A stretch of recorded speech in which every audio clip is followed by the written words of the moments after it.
Hi, this is Revathi. Welcome to అందమైన కథల పొదరిల్లు.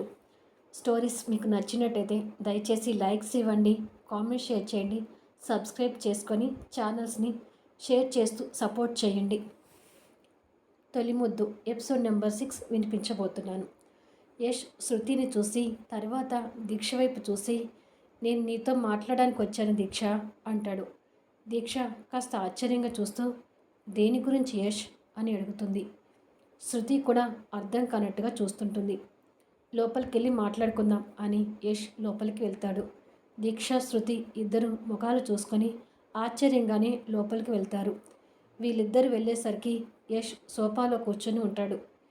ఏం మాట్లాడాలి యష్ అని అడుగుతుంది దీక్ష.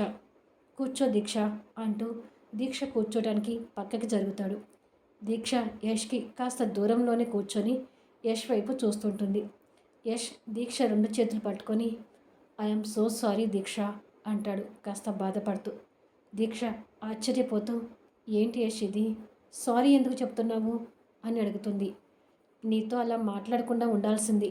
మొన్న మనిద్దరికీ అలా జరిగిన దగ్గర నుంచి నేను చాలా డిస్టర్బ్ అయ్యాను. జరిగిన దానిలో నీ తప్పు లేకపోయినా నీ మీద కోపం వస్తుంది. ఆ కోపాన్ని కంట్రోల్ చేసుకోలేక స్నేహితురాలనే విషయాన్ని కూడా మర్చిపోయి ఫూలిష్గా మాట్లాడాను. నన్ను క్షమించు దీక్ష అంటాడు బాధపడుతూ. దీక్ష యష్ చేతిలో నుంచి తన చేతులు విడిపించుకొని, ఏంటి యష్ ఇది, నువ్వు అలా మాట్లాడినందుకు నేను బాధపడిన మాట నిజమే, కానీ నీ దగ్గర నుంచి నేను సారీ ఎక్స్పెక్ట్ చేయలేదు. అసలు మన మధ్య సారీ ఏంటి యష్, ఇంకెప్పుడు ఇలా నాకు అపాలజీ చెప్పొద్దు. నువ్వు ఏ పరిస్థితులలో అలా మాట్లాడావో నేను కూడా అర్థం చేసుకున్నాను. ఇక ఈ విషయం గురించి వదిలేయి అని అంటుంది. Thank you Deeksha, thank you so much. ఇప్పుడు నీతో మాట్లాడాక నా మనసు చాలా కుదుటపడింది అంటాడు యష్ నవ్వుతూ. దీక్ష కూడా నవ్వుతుంటుంది. యష్ తిరిగి శృతి వైపు చూసేసరికి శృతి బొమ్మలా నిలబడి కనిపిస్తుంటుంది. దీక్ష, శృతి ఏంటి అలా అయిపోయింది అని అడుగుతాడు యష్. దీక్ష కూడా శృతి వైపు చూసి, ఏమో యష్ అని అంటుంది.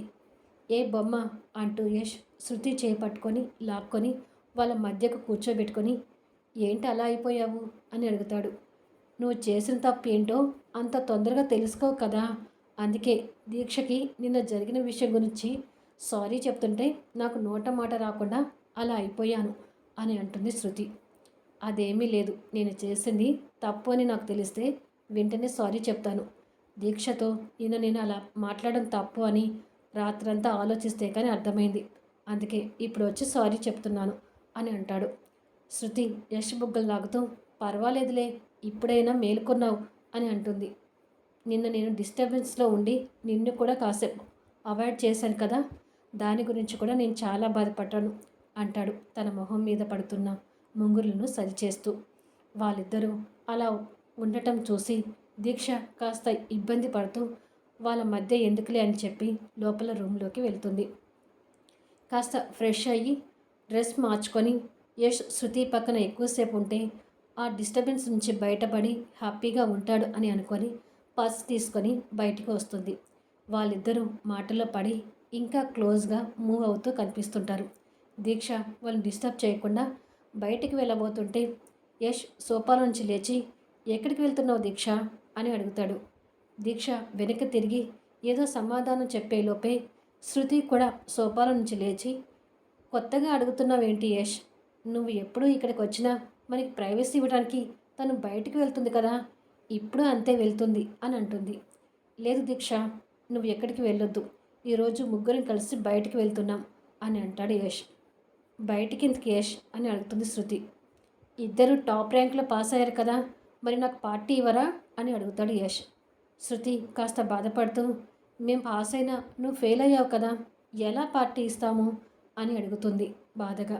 ఓయ్, ఈ వంకతో పార్టీ తప్పించుకోవాలని చూడకండి, నేను ఫెయిల్ కావడం ఇదే ఫస్ట్ టైం అన్నట్టు చేయకండి, ఇది నాకు మామూలే, నాలాంటి వారికి సప్లీ ఉంటాయి కదా, అవి రాసుకొని ఏడుస్తాలి, మీరు మాత్రం నాకు పార్టీ ఇవ్వాల్సిందే అంటాడు మొండి పట్టు పడతాడు. సరే, నీ ఇష్టాన్ని ఎందుకు కాదంటాం, ఎక్కడికి వెళ్దాం చెప్పు అని అడుగుతుంది శృతి. ఇలా అడుగుతున్నా బాగుంది అంటూ తన బుగ్గని గీటి, ముందు మూవీకి వెళ్దాం, తర్వాత మంచి రెస్టారెంట్లో లంచ్ చేద్దాం, ఇక ఆ తర్వాత మీ ఇష్టం, ఎక్కడికంటే అక్కడికి వెళ్ళి రాత్రి వరకు ఎంజాయ్గా ముగ్గురం కలిసి తిరిగి వద్దాం అని అంటాడు యష్. నేనెందుకు యష్, మీరిద్దరు వెళ్ళండి అని అంటుంది దీక్ష. నో వే దీక్ష, నువ్వు కూడా రావాల్సిందే అని యష్ పట్టుబడతాడు. అవును దీక్ష, ముగ్గురు సరదాగా వెళ్ళొద్దాం అని శృతి కూడా అంటుంది. ఇద్దరి బలవంతంతో దీక్ష కూడా బయలుదేరుతుంది. ముగ్గురు బయటకు వస్తారు. యష్, శృతి హీరో హోండా వైపు వెళ్తుంటే దీక్ష తన స్కూటీ దగ్గరికి వెళ్ళి స్టార్ట్ చేయబోతుండగా టైర్ పంచర్ అయినట్టుగా కనిపిస్తుంది. అయ్యో, నా స్కూటీ టైర్ పంచర్ అయింది, నేను రాలేనులే, మీరిద్దరు వెళ్ళండి ప్లీజ్ అని అంటుంది దీక్ష. మీరిద్దరు డ్రెస్లోనే ఉన్నారు కదా, ఏం పర్వాలేదు, నా బండి మీద ముగ్గురు వెళ్దాం అని అంటాడు యష్. వద్దులే యష్, అంత రిస్క్ ఎందుకు, మీరిద్దరు వెళ్ళండి అని అంటుంది దీక్ష. నువ్వు వచ్చే వరకు నేను ఊరుకోను దీక్ష అని అంటాడు యష్ మొండిగా. దాంతో ముగ్గురు యష్ బండి మీద వెళ్తుంటారు. అనుకున్నట్టుగానే ముందు మూవీకి వెళ్తారు. శృతి యష్ పక్కన కూర్చుంటే దీక్ష శృతి పక్కన కూర్చొని మూవీ చూస్తుంటారు. యష్, శృతి ఒకరి చేతులు ఒకరు వేలు దూచి పట్టుకొని వారి ప్రేమలో మునిగి తేలుతూ మూవీ చూస్తుంటారు. ఇక దీక్ష ఆ మూవీ చూసినంతసేపు అందులో హీరో స్థానంలో యష్ని ఊహించుకొని చూస్తుంటుంది. మూవీ తర్వాత ఓ రెస్టారెంట్కి వెళ్తారు. దీక్ష ఏదో డల్గా ఉండటం యష్ గమనించి, ఏంటి దీక్ష అలా ఉన్నావు అని అడుగుతాడు యష్. అది యష్, నువ్వు సినిమాలో హీరోగా ట్రై చేయడానికి ఎందుకు ఇష్టం లేదు అని అడుగుతుంది దీక్ష. ఎందుకు దీక్ష ప్రతిసారి నన్ను హీరో అవ్వమని అడుగుతున్నావు అని అడుగుతాడు యష్.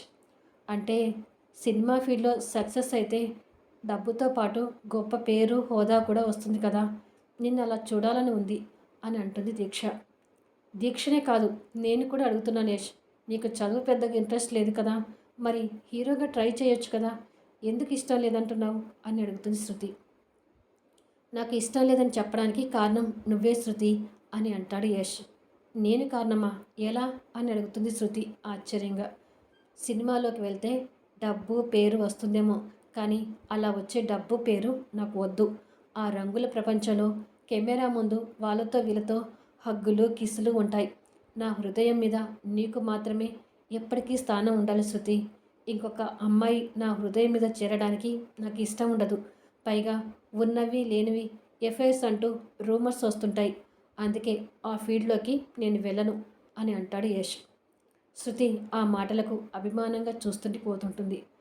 అలా ఎందుకు ఆలోచిస్తున్నావు యష్, అదంతా నాటకీయం కదా, ఒకవేళ నువ్వు హీరోయిన్ని హక్ చేసుకున్నా అది ప్రొఫెషనల్లో ఒక భాగం అవుతుంది అని దీక్ష మాట్లాడబోతుండగా యష్ మధ్యలోని మాటని అందుకుంటూ, నాటకీయమైన వాళ్ళని టచ్ చేయడం నిజమే అవుతుంది కదా దీక్ష, అది నాకు ఇష్టం లేదు, నేను శృతి తప్ప ఇంకొకరి దగ్గరికి తీసుకోలేను అంటాడు.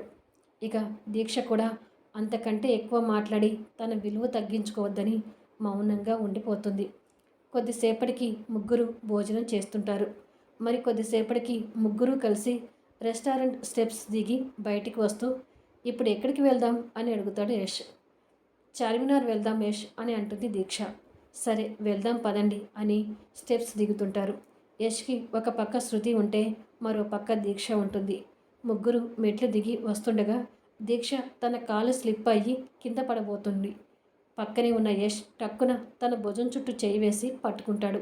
ఆ క్రమంలో దీక్ష కింద పడకుండా తట్టుకోవడానికి యష్ హృదయం మీద కూడా వాలిపోవాల్సి వస్తుంది. యష్ తనను అలా పట్టుకోవటం, దీక్ష యష్ హృదయం మీద వాలడం చూసి శృతి మనసులో చిన్నగా అసూయ మొదలవుతుంది. యష్ తనని చక్కగా నిలబెట్టి, ఏంటి దీక్ష ఇది, నేను పట్టుకోకపోయి ఉంటే కింద పడేదానివి, నెమ్మదిగా నడవచ్చు కదా అని అంటాడు.